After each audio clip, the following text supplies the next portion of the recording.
Much of what survives from the ancient Stoics are not grand speeches or long volumes, but fragments, small, sharp pieces of wisdom passed down through emperors, slaves, generals, and philosophers. These sayings, these mantras, are not just relics. They are weapons, tools forged in the fires of adversity and tested across centuries. In this video, we'll explore 7 ancient Stoic truths. Truths that will reshape how you live, how you think, and how you respond to the chaos of the world. These are not theories. These are disciplines, principles that sharpen your mind, steel your will, and teach you how to move through life with quiet strength and unwavering focus. One struggle makes you stronger. The Stoics never promised comfort. They promised growth. They understood that strength is not born in safety. It is carved from adversity. Seneca pitied the man who had never faced misfortune, because that man had never been tested, never been revealed, never truly known himself. Pain is a teacher. Difficulty is a forge. And hardship is the proving ground of character. We live in a world that runs from struggle, that avoids discomfort at all costs. But this avoidance is weakness disguised as strategy. True resilience is not built by avoiding the fire. It is built by walking through it. Post-traumatic growth is real. Just as muscles grow by being broken down and rebuilt stronger, so too does the mind become sharper, and the spirit more unshakable through challenge. The Stoic does not seek out pain for its own sake, but when pain comes, he faces it. He does not flinch. He does not complain. He absorbs the lesson. He endures, and he transforms. What life throws at you, loss, betrayal, defeat, is not the end. It is the beginning of the man you are becoming. Struggle is not a sign that you are broken. It is a signal that you are alive, that you are being shaped, that you are being called to rise. You cannot become powerful by wishing for ease. You must be willing to suffer well, to suffer with purpose, to suffer in silence. From that, you emerge, not bitter, but forged, not destroyed. But defined.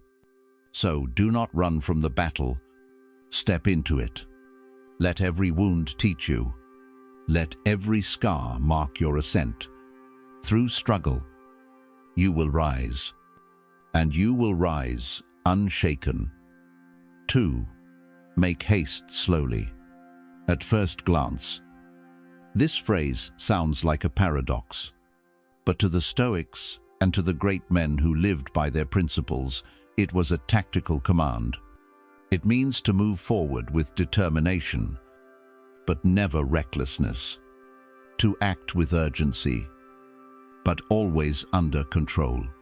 This was one of the guiding maxims of Emperor Augustus, a man who rose from obscurity to command the Roman Empire, not by wild ambition, but by patience, strategy, and an unshakable calm. His actions were methodical, his decisions deliberate. He knew that haste without direction leads to chaos, and that the disciplined man, even if slow to start, will outlast and outperform the one who rushes blindly. The Stoics warned that losing your temper or acting on impulse doesn't make you strong. It reveals your weakness. They taught that time is a weapon when used wisely. Like a seasoned general or a skilled craftsman, you must calculate every move. In the words of Roman military doctrine, slow is smooth, and smooth is fast. Progress made with precision becomes unstoppable. This mantra is not about laziness or delay.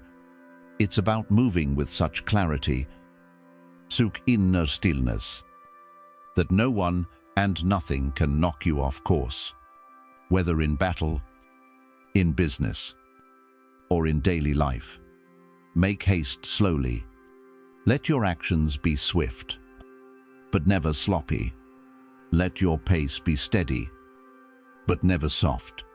The man who commands himself commands time, and the man who commands time commands everything. 3. Prepare for the worst, so you cannot be broken by it. In our world, people cling to optimism, often blind to the reality that life is unpredictable, harsh, and unforgiving. The Stoics practiced the opposite. They called it negative visualization, not to attract misfortune, but to make themselves ready.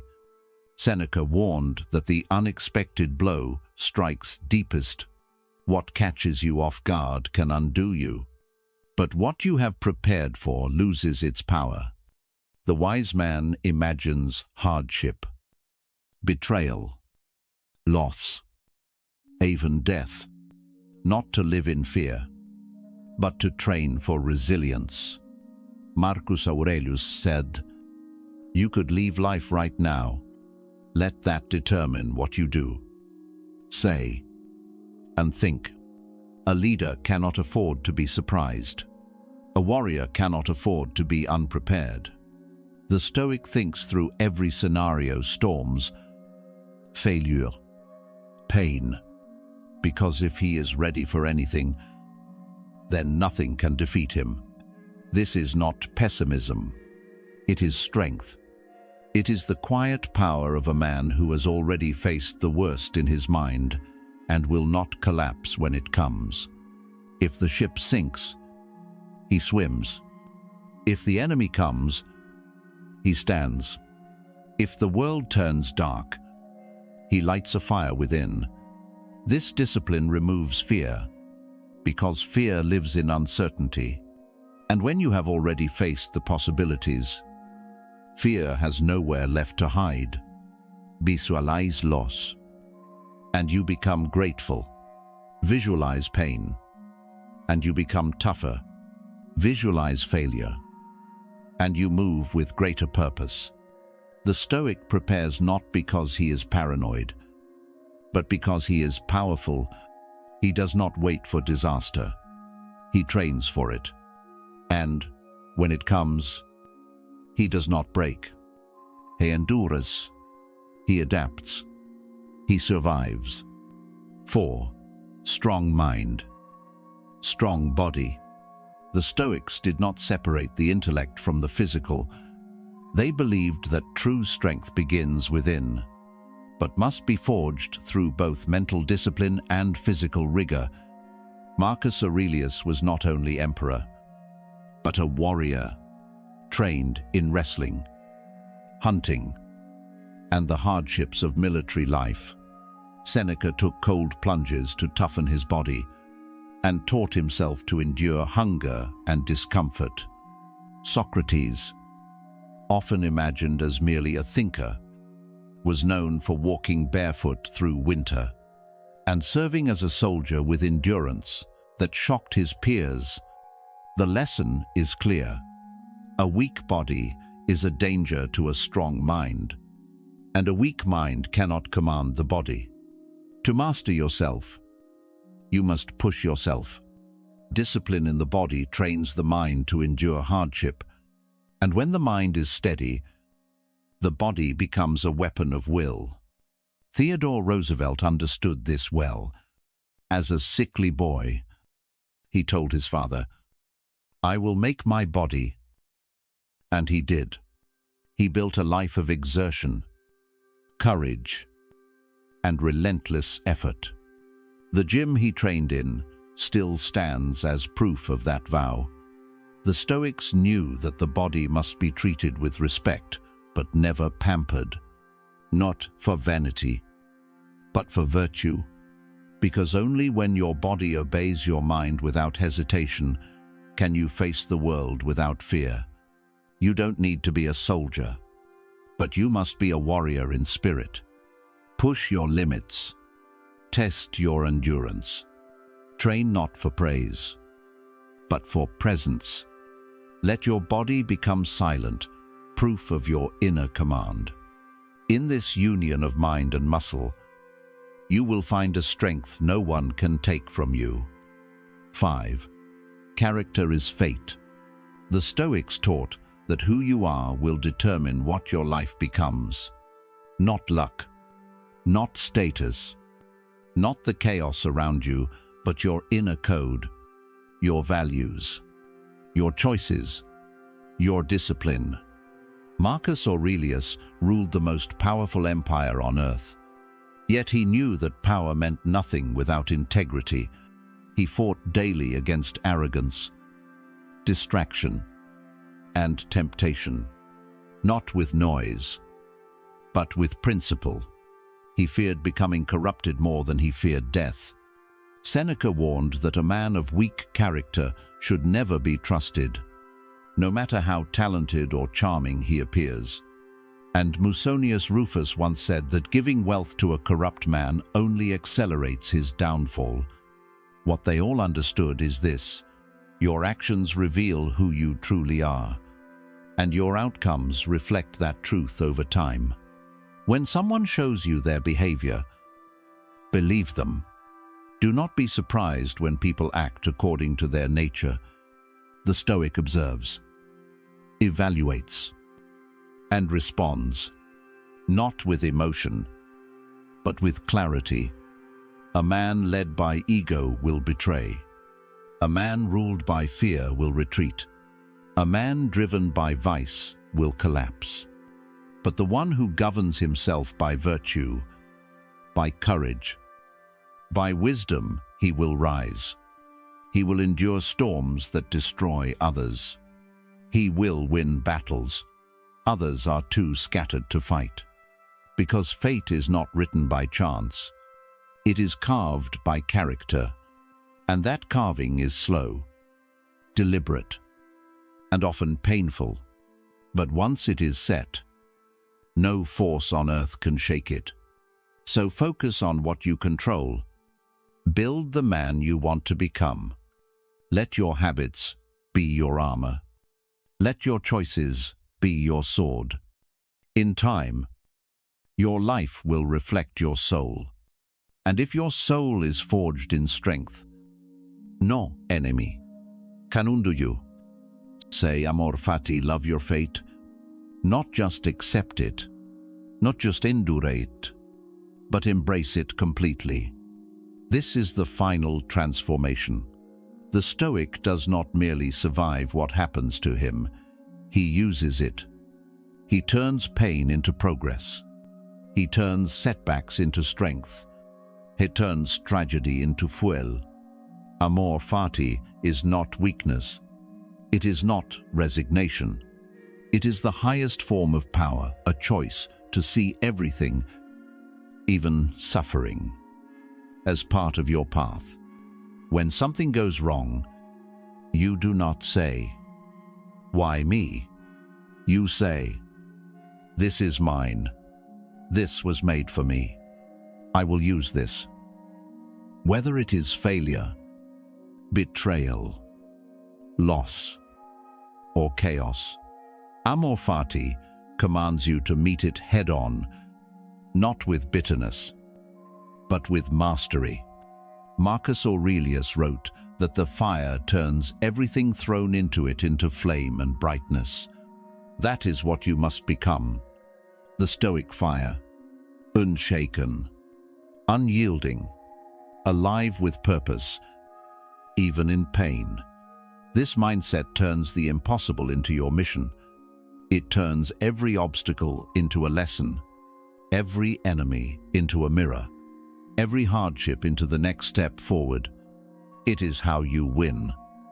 Even when the world thinks you've lost, Amor Fati is for the man who refuses to be broken, the man who sees destiny not as a prison, but as a forge. So, whatever happens, say yes to it. Welcome it. Use it. Let it make you stronger, wiser, sharper, and more dangerous in the best way. This is how the Stoic becomes unstoppable, not by changing the world, but by changing how he meets it. Love your fate, and you will never be at the mercy of it. 7. Memento Mori, remember that you will die. These are not words meant to depress or discourage you. They are words of power. Words that cut through distraction, weakness, and delay. The Stoics reminded themselves of death constantly, not to live in fear, but to wake up fully, to sharpen their choices, to eliminate waste, because nothing focuses a man's mind like knowing that his time is limited. You could leave life at any moment. Let that determine how you act right now. Every second that passes is one you will never get back. Every morning you wake is a gift you didn't earn. Seneca wrote that we suffer not because life is short, but because we waste it. We treat time like it's endless, but it's vanishing as we speak. When you accept your mortality, you stop procrastinating. You stop living for tomorrow. You stop tolerating weakness in yourself and in others. You begin to live with urgency, but not haste, with presence, but not panics. The Stoic understands that death is not the enemy. Forgetting you will die, that is the true threat. Because that's when you waste your days. That's when you betray your values. That's when you fall asleep at the wheel of your own life. Memento Mori is the wake-up call, the sharpened blade at your back, the silent reminder to speak truth now, to act with honor now, to live with discipline now. You do not have forever. No one does. But what you do with the time you have, that is what defines you. So carry this truth with you, not as fear, but as fuel, and let every moment count. These 7 truths are not ancient because they are old. They are ancient because they are eternal. They do not expire. They do not bend with fashion or fade with time. They remain, carved into the soul of every man who refuses to be broken by the world. Make haste slowly. Strengthen your mind and your body. Let struggle shape you. Prepare for the worst, so you can rise above it. Build your character like stone, and let it shape your fate. Remember that you will die, and let that truth give weight to every breath. And finally, love your fate, not because it is easy, but because it is yours. These are not just ideas. They are weapons. They are shields. They are quiet commands whispered in the darkest moments, telling you to rise, to endure, to move forward without complaint and without fear. Carry them with you, not in your pocket, but in your posture, in your discipline, in the silence between your actions. The Stoics did not aim to live soft lives. They aimed to live true ones. You now have their map. The path is yours to walk. Walk it with strength. Walk it with honor, and never look back.